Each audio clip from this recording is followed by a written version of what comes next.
மெட்ராஸ். இன்னைக்கு இருக்கிற மாதிரி அப்போ ஐடி பார்க், மெட்ரோ ட்ரெயின்லாம் கிடையாது.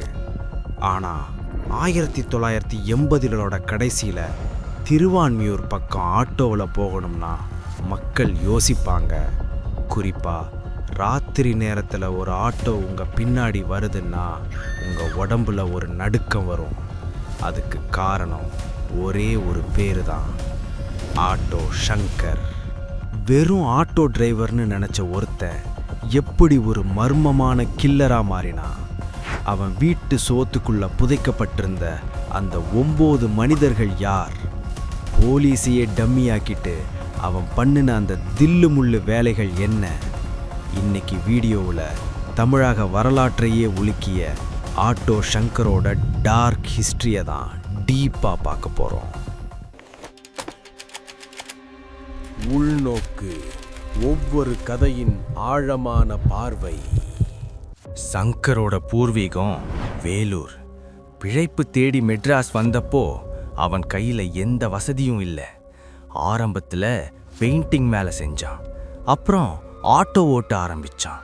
அப்போ தான் அவனுக்கு மெட்ராஸ் புரிய ஆரம்பிச்சது. காசு இருந்தால் எதை வேணாலும் சாதிக்கலான்னு அவனுக்கு தோணுச்சு.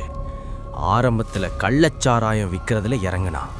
அந்த காலத்தில் சென்னை முழுக்க கள்ளச்சாராயம் ஒரு பெரிய நெட்வொர்க்கு. சங்கர் அதில் கில்லாடி. வெறும் சாராயம் மட்டும் இல்லாமல் சட்டவிரோதமாக நிறைய விஷயங்கள் பண்ண ஆரம்பித்தான். அவனோட வளர்ச்சியை பார்த்து சில அரசியல்வாதிகளும் சில ஊழல் போலீஸ்காரங்களும் அவனுக்கு நண்பர்களாக ஆனாங்க. ஒரு கட்டத்தில் திருவான்மியூர் ஏரியாவில் சங்கர் அண்ணன் கிட்ட கேட்காம ஒரு பச்சை தண்ணி கூட யாராலையும் குடிக்க முடியாதுன்ற நிலைமை வந்துச்சு. சங்கரோட கேன்ல மெயினான 2 பேர், அவனோட தம்பி மோகன், அப்புறம் நண்பன் எல்டின். இவங்க எல்லாரும் சேர்ந்து ஒரு டீமா செயல்பட்டாங்க. 1988ல் சங்கரோட கேங்ல இருந்து சில பேர் அவனுக்கு எதிராக திரும்பினாங்க. துரோகத்தை சங்கர் எப்பவுமே மன்னிக்க மாட்டான். சம்பத், சுதாகரன் அப்படின்ற 2 பேரை கடத்திட்டு வந்து கொன்னுட்டான். ஆனா பணத்தை வெளியே போட்டா மாட்டிக்குவோன்னு நினைச்ச சங்கர் ஒரு பயங்கரமான ஐடியா பண்ணான். தான் வீட்டுக்குள்ளேயே குழி தோண்டி புதைச்சிட்டு அதுக்கு மேல சிமெண்ட் போட்டு தர போட்டான். சில பேரை சுவத்துல வச்சு கட்டி அதுக்கு மேல செங்கல் வச்சு பூசிட்டான். நிஜமாவே சினிமாவில் வர்ற சைக்கோ கில்லர் மாதிரி தான் இவன் நடந்துக்கிட்டான். இதுல கொடுமை என்னன்னா, லலிதான்ற ஒரு பெண்ணையும் அவளோட உறவினர்களையும் சேர்த்து மொத்தம் 9 பேரை காணாம போக வச்சான். போலீஸ்க்கு புகார்கள் போச்சு. ஆனா சங்கரோட மேலிடத்து செல்வாக்கு அந்த ஃபைல்களை நகர விடாம தடுத்துச்சு. எப்படியும் ஒரு நாள் உண்மை வெளியில வந்தே ஆகணும்ல. 1988ல் ஜெயமணி அப்படின்ற ஒருத்தர் மர்மமான முறையில் இறந்து போறாரு. அந்த கேஸை போலீஸ் தீவிரமா விசாரிச்சப்பதான் சங்கரோட கொலை வீட்டின் ரகசியம் வெட்ட வெளிச்சமானது. வீடு முழுக்க தோண்டி பார்த்த போலீஸ் அதிர்ந்து போயிட்டாங்க. எரிக்கப்பட்ட எலும்புகள், சுவத்துக்குள்ள பிணங்கள்னு அந்த இடம் ஒரு நரகமா இருந்தது. சங்கர் பிடிபட்டான். ஆனா இங்கே தான் ஒரு பெரிய ட்விஸ்ட். சென்னை சென்ட்ரல் ஜெயிலில் இருந்த சங்கர் திடீர்னு ஒரு நாள் காணாம போயிட்டான். ஜெயிலில் இருந்தே தப்பிச்சிட்டானா அப்படின்னு தமிழகமே ஆடி போச்சு. அவன் தப்பிக்க சில அதிகாரிகளே உதவி செஞ்சதா ஒரு பேச்சு உண்டு. ஒடிசாவுக்கு தப்பிச்சு போன அவனை போலீஸ் டீம் செம்ம பிளான் போட்டு அங்கே வச்சு அரெஸ்ட் பண்ணாங்க.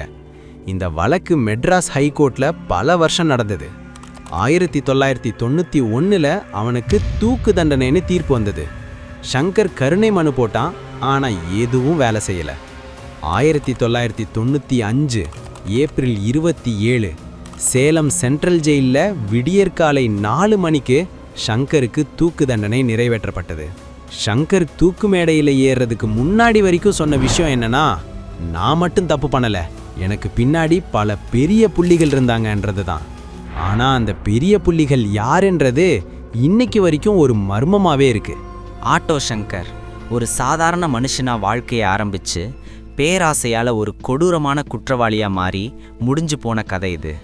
சட்டம் தன் கடமையை லேட்டாக செஞ்சாலும் தப்பு செஞ்சவன் தண்டனையிலிருந்து தப்பிக்க முடியாதுன்றதுக்கு இந்த கதை ஒரு பெரிய உதாரணம். இந்த மாதிரி இன்னும் நிறைய கிரைம் ஹிஸ்ட்ரி கதைகள் வேணும்னா கமெண்ட்டில் சொல்லுங்கள்.